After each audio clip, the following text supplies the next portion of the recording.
Olá, meus queridos, tudo bem com vocês? Demorei um pouquinho para aparecer aqui, pois é, gente, é que tem muita coisa boa acontecendo. Meu objetivo da docência está dando certo. Eu tenho feito algumas palestras, estou sendo convidada para alguns eventos. E claro, isso toma tempo, né, gente? Porque tem todo um preparo por trás. Então, eu tinha prometido gravar essa aula de crimes hediondos e não tinha conseguido, então me perdoe, mil desculpas, mas tá aí, a promessa é dívida. Demorou 2 semanas para eu gravar, mas eu consegui. Como eu disse, não é só aqui gravar para vocês, né, tem que preparar o material. Durante esse período eu tentei, comprei microfone, ó, tô chique agora. Comprei microfone para a voz sair melhor e vocês não saírem perturbados por veículos que passem na minha rua, apesar que agora são 9 horas da noite, né? Então não tem veículos passando, mas durante o dia a coisa aqui é tensa. Então, é, eu tenho melhorado a cada dia para procurar trazer coisa de qualidade para vocês. Eu ainda não consegui sair do Canva, porque eu adoro essa apresentação deles. Tentei aprender como fazer, como usar o OBS junto do Canva, não consegui. Mas ali não foi por perícia, ali foi por questão de falta de tempo mesmo. Eu teria que sentar mais tempo, aprender, e eu não estou tendo tempo. E aí eu pensei, não, eu preciso gravar essa aula para eles, então vai ser no Canva mesmo. E eu espero que vocês estejam gostando da aula, por mais que eu apareça nesse cantinho pequenininho aí no canto, mas que vocês consigam visualizar, compreender bem, por isso que eu trouxe imagens coloridas, bem chamativas, e para vocês verem que vida de professor não é fácil, tá? Eu estava concluindo a aula 2 aqui, fui salvar e perdi tudo. Então agora eu estou gravando tudo de novo. Vocês viram só, gente? Não é brincadeira. Essa vida aí de prof não é brincadeira. Mas eu amo fazer isso. E eu espero que vocês estejam amando. E se não amando, gostando das minhas aulas. Porque eu faço ela com muito carinho, tá? Então, sem mais delongas, porque eu já estou há 2 minutos falando, nós vamos entrar propriamente na lei de crimes hediondos. Gente, meu objetivo aqui com vocês não é simplesmente ler os artigos, ler os incisos e trazer a lei para vocês. Eu acho que se fosse esse o objetivo, você apenas lê a lei rápido. Até porque ela é uma lei bem curtinha. Ela tem 2 páginas. Então você consegue ler ela de forma rápida. O meu objetivo é pelo menos trazer o que é aquele crime, né? O básico, para que a gente possa memorizar, compreender juntos o que é essa lei, tá? Então, assim, para não ficar aulas muito longas, muito demoradas e cansativas, eu vou fazer aula de no máximo aí 20 minutos, tá? E a gente vai para o próximo vídeo, tá? Como é de costume, eu coloco um vídeo por dia, tá? Então, hoje essa aula está à disposição, amanhã vai ser a aula 2 e depois da manhã vai ser a aula 3. Eu acredito que em 3 aulas a gente conclui, tá? Qualquer coisa a gente faz uma quarta aula, tá? Porque eu vou trazer vários aspectos importantes da lei também, que não estão dentro da lei propriamente, né? Mas são relacionados a crimes hediondos e que caem em prova, né, da OAB, de concurso público, então a gente precisa tratar, tá ok? Vamos lá? Vamos lá, vamos lá, vamos lá. Por que que a lei de crimes hediondos foi criada? Primeiro, a minha prima, que não é formada em direito, ela disse: Jé, eu votei lá no Instagram em crimes hediondos, porque eu não faço nem ideia o que é hediondo. Então a gente fala tanto, crimes hediondos, tá, mas prof, o que é? O que significa a palavra hediondo? E aí, procurando no dicionário, hediondo é tudo aquilo que provoca uma grande indignação moral, que a sociedade entende aquele crime como algo pavoroso, entende aquela conduta como sendo repulsiva. E para um legislador analisar se aquela conduta ela é repulsiva ou não, ele precisa analisar perante aquela sociedade o que aquela sociedade entende como sendo valores fundamentais, né? E aí, por isso que a lei de crimes hediondos ela prevê crimes que são delitos entendidos por extrema gravidade, são delitos que causam na sociedade um sentimento de repugnância, eles são delitos sádicos, cruéis, horríveis, são delitos asquerosos, né? E por esse motivo, perante a sociedade, eles merecem uma punição muito maior, merecem uma sanção penal alta, né? E quando a gente fala em pena, né, em caráter de pena, então a sanção tem que ser alta. A pessoa tem que passar muito tempo na cadeia para ser responsabilizada por aquilo que ela fez, né? Então, esse é o significado da palavra hediondo e esses são os crimes que vão ser previstos aqui, tá? Vamos lá.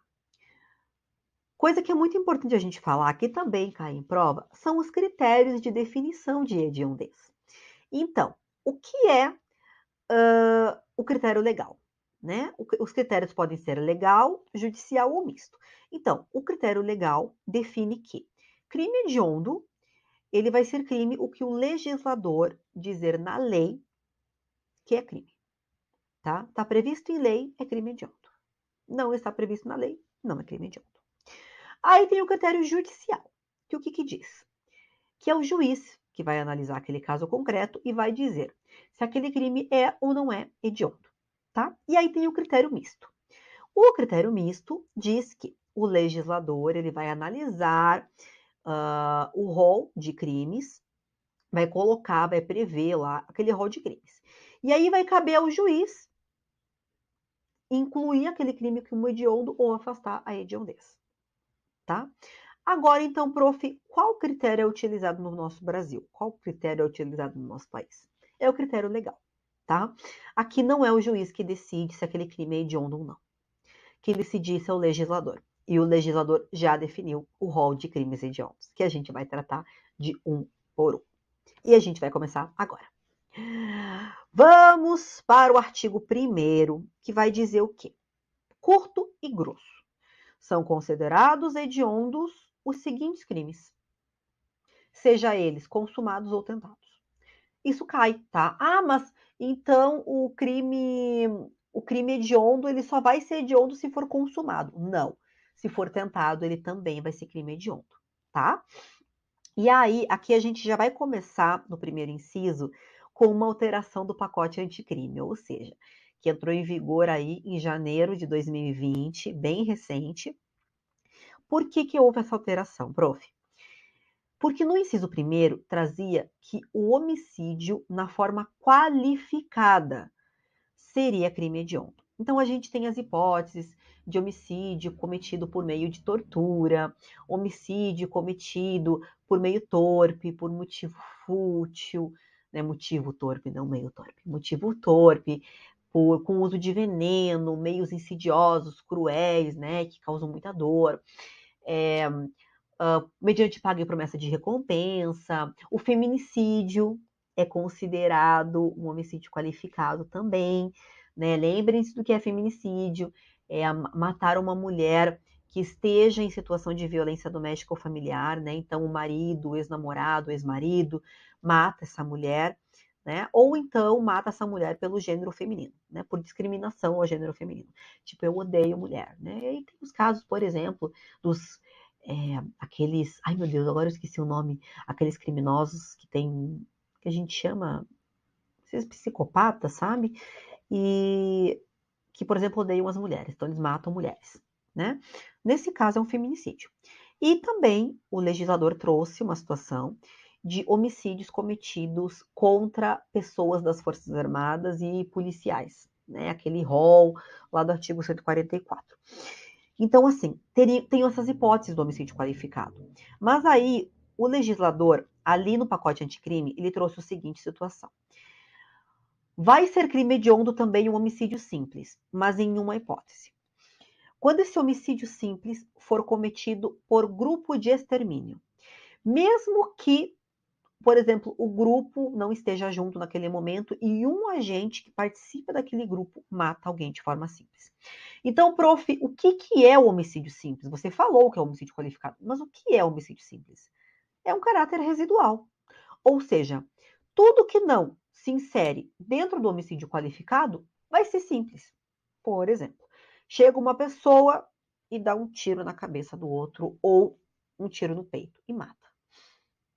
Ela não se utilizou de nenhuma daquelas formas, não era por motivo torpe, não era por motivo fútil, não foi emprego de veneno, não foi por meio de tortura. A gente diria que é um homicídio simples, tá? Então, não cerceou os meios de defesa da vítima. Então, assim, vai ser simples tudo que não for qualificado, né? Então, lembrem-se que, então, homicídio qualificado é crime hediondo.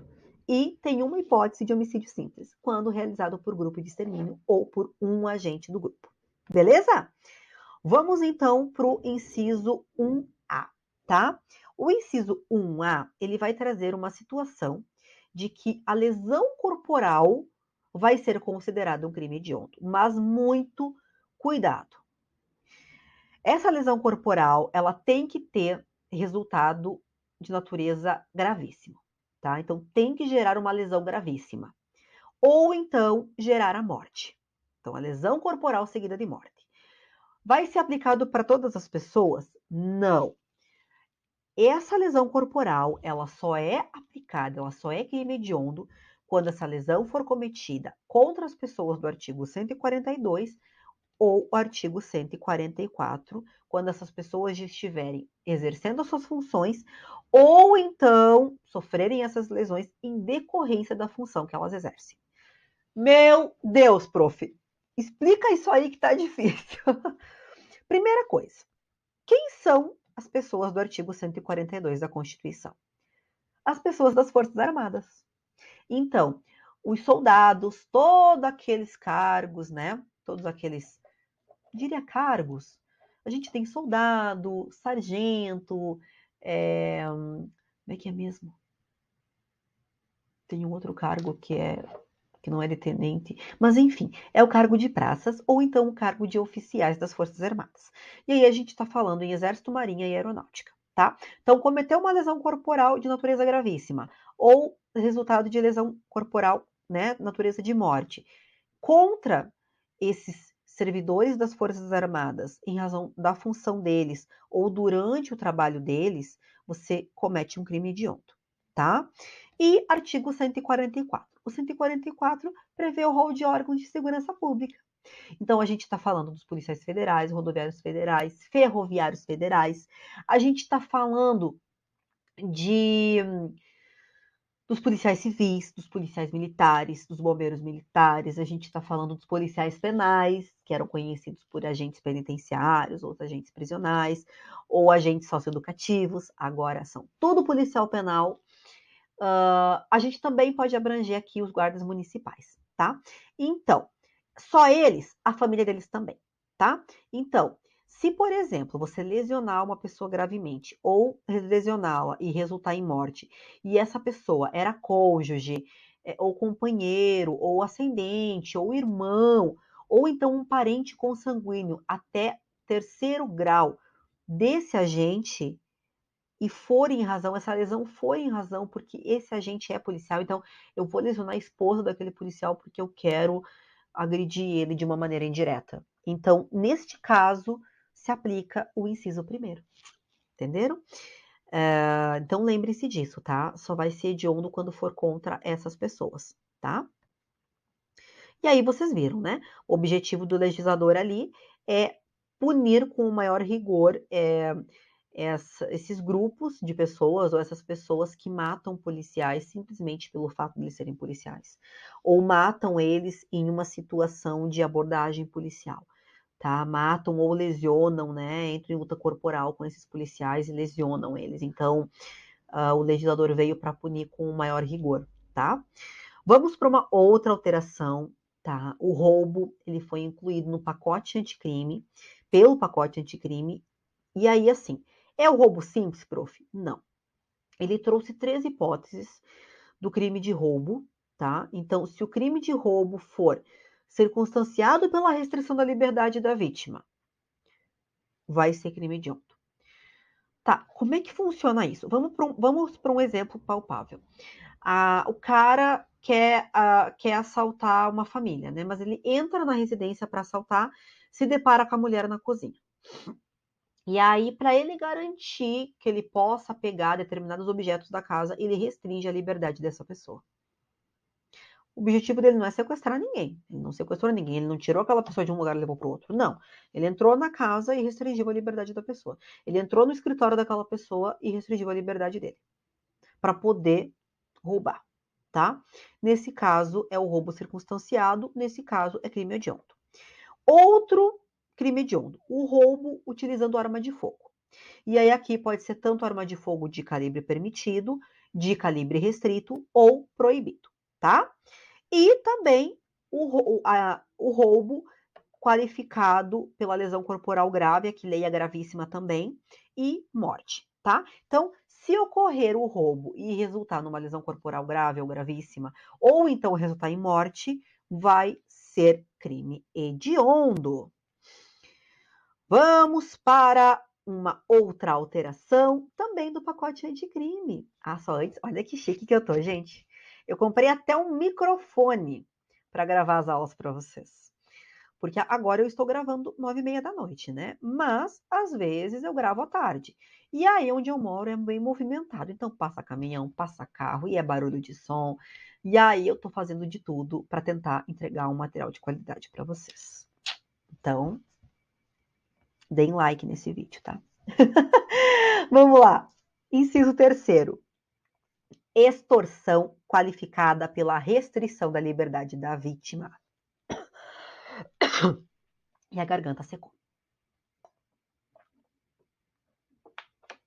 Isso que dá a prof que fala bastante, né? Ah, prof, então essa extorsão é aquela extorsão que você sequestra a vítima. Não. Eu não tiro a pessoa de um local e levo ela para outro local. Eu restringo a liberdade dela. Por exemplo, eu entro num escritório, restringo a liberdade de um dentista, por exemplo, e exijo que ele me transfira determinado valor em dinheiro, que ele deposite determinado valor em dinheiro, por exemplo. Ou eu exijo uma outra vantagem. Eu estou exigindo uma vantagem mediante a restrição da liberdade daquela pessoa, tá? E aí, neste caso, só vai ser crime hediondo se dessa restrição da liberdade, né? Se dessa extorsão com a restrição da liberdade resultar numa lesão corporal ou então resultar em morte, tá? Essa extorsão mediante a restrição da liberdade da vítima, ela também é chamada de sequestro relâmpago pela doutrina. Nossa, secou valendo. Vamos tomar mais um golinho de água. E como a nossa aula já está com 17 minutos, a gente vai falar do último inciso e vocês vão ver o restante da aula somente amanhã. Então vamos para o último inciso de hoje. Extorsão mediante sequestro e na forma qualificada. Então aqui a gente entra mesmo na extorsão mediante sequestro. O sequestro é a conduta de você retirar a vítima de um lugar, levar para outro lugar afastado, deixar essa pessoa incomunicável e exigir, por exemplo, vantagens para familiares dessa vítima, tá? E aí, quando você exige uma vantagem, é a extorsão. E você só está exigindo porque você restringiu a liberdade de alguém que você retirou de um local. Então, nesse caso, a extorsão mediante sequestro. Só desculpa, eu usei o termo restringiu a liberdade, eu vou acabar confundindo vocês. Não é restringiu a liberdade, ele retirou totalmente a liberdade da pessoa, retirando ela de um lugar e colocando ela num quartinho, ou então numa ilha deserta, né? Então, imaginem que ela está completamente incomunicável, essa pessoa, tá? Isso é sequestrar alguém. Tá? E aí, nesse caso, a extorsão mediante sequestro na forma simples é crime hediondo e a extorsão mediante sequestro na forma qualificada também é crime hediondo. Tá, prof, e quando que vai ser na forma qualificada? Então, eu trouxe aqui os 3 parágrafos. A primeira situação do crime ser qualificado é quando esse sequestro dura mais de 24 horas. Ou então, quando a vítima tem menos de 18 e mais de 60 anos. Então, a gente está falando de de grupos vulneráveis, estamos falando de criança, adolescente ou de idoso, E também se esse sequestro, né, essa extorsão mediante sequestro ocorreu por uma quadrilha ou por um bando, tá? Então foi por mediante uma organização criminosa, foi mediante uma quadrilha, ou seja, mais de 4 pessoas, neste caso vai ser crime hediondo, tá? Parágrafo 2º, se da extorsão mediante sequestro resulta em lesão corporal de natureza grave, e aqui a gente estende para gravíssima, também vai ser uma extorsão mediante sequestro qualificada. E a extorsão mediante sequestro que resultar em morte também vai ser, tá? Então, extorsão mediante sequestro simples ou qualificada é crime hediondo, ok? Então, concluímos a nossa primeira aula sobre a lei de crimes hediondos. Eu espero que vocês tenham gostado, para vocês não perderem a aula 2 e a aula 3. E você ainda não é inscrito no meu canal, se inscreve, ativa o sininho para não perder nenhuma notificação.